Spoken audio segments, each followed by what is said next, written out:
Iki nderek latihan gitu Mas Gareng. Bersama Mas Trisam. Dan Mbak Cindy. Ya.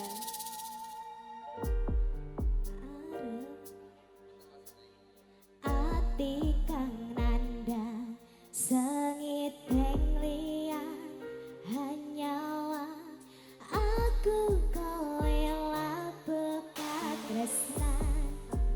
Mas wong ayu tak jaluk ojo selek katresnan pancene tresno kuwi akeh pacoban.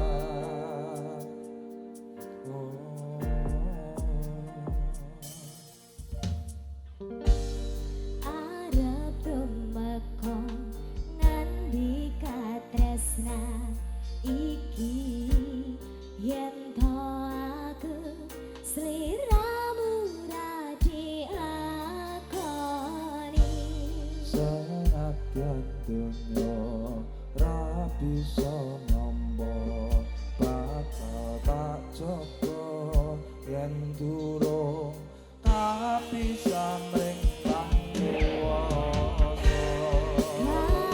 Mas kowe sing sayang dalila aku kudu kelangan.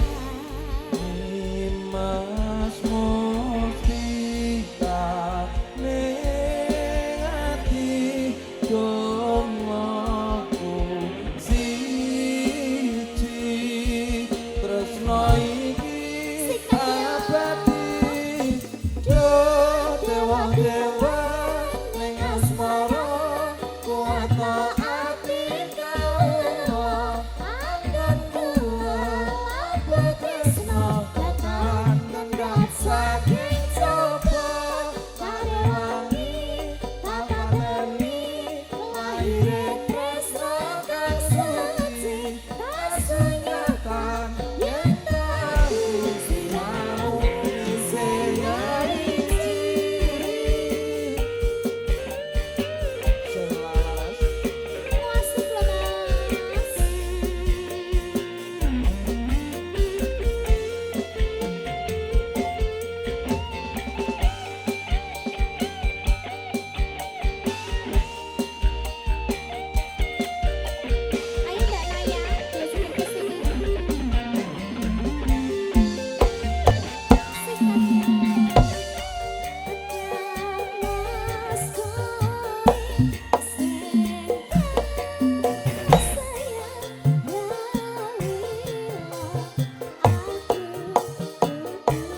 mekar